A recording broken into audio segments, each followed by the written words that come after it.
guys, so ngayon mag-steam tayo ng eggplant with garlic. So ayan, pinaghati-hati ko lang siya ng ganyan, and then hahatiin pa natin siya na maliliit na portion.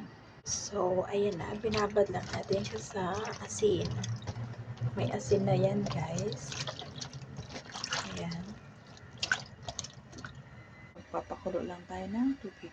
So ito pala yung sauce na ginawa natin. Oyster sauce, soy sauce, sugar,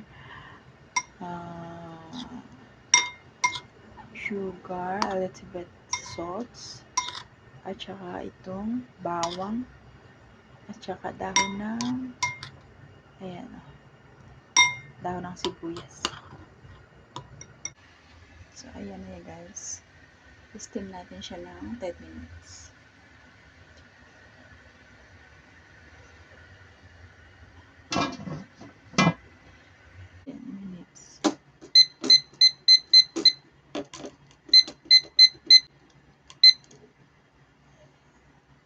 After 10 minutes, we will check. Oh,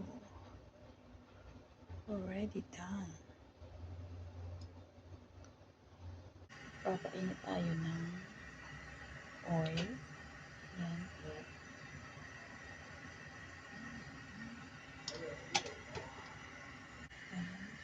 Medyo mainit na siya.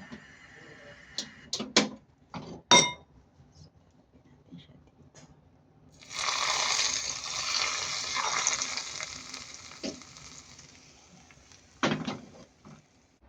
Ito na siya.